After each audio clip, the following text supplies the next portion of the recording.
In this question posed in section 6.1 of the homework assignment, we're asked to find the exact value of this expression, the inverse cosine of a negative square root of 3 over 2. Well, the first thing we need to recognize is since this is inverse, that actually that statement means the same thing as this, that the cosine of some angle is equal to the negative square root of 3 over 2. So what's the angle? So this is what we're looking for. We're looking for this angle theta such that the cosine of theta is equal to the negative square root of 3 over 2. Well, we know some facts about this. First of all, we know the reference angle for just the square root of 3 over 2 for the cosine is going to be pi over 6. We know that from the unit circle. Another fact that we know is that cosine, being an x value of the ordered pairs of these points on the terminal side of an angle, is only negative here in the second quadrant and the third quadrant. So we've got, it's either going to be here in the second quadrant or our answer is going to be here in the third quadrant.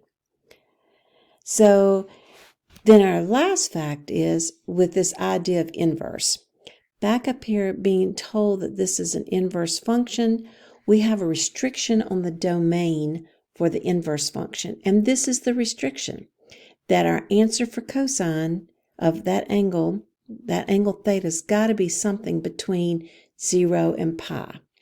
So that eliminates the third quadrant answer. So what we're doing here is we're using a reference angle of pi over 6. And this angle terminates in the second quadrant. So this is the angle that we see here that we have, which is going to be 5 pi over 6. So that's got to be our answer to the question. Now, the question posed was, well, how do you do this in the calculator? Well, my suggestion would be, and I've got to exit the drawing to get to this, my suggestion would be to make sure the mode of your calculator is set in degrees. So I'm going to come down here and change this to degree.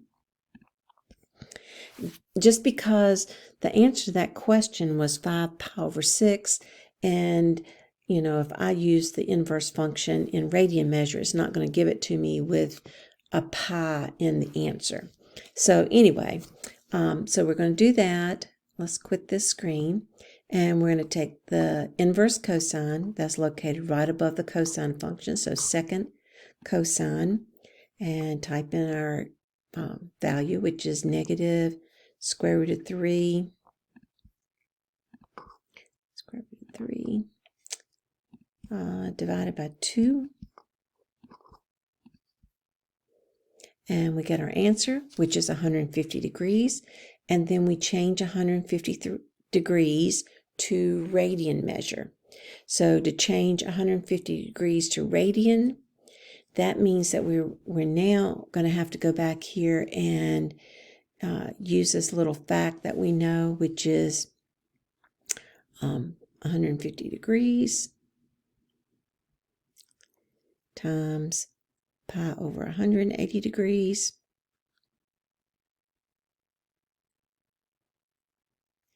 And this reduces down to 5 pi over 6.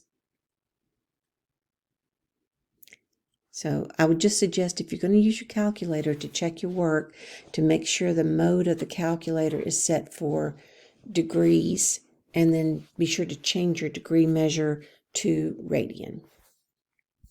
I hope this helps.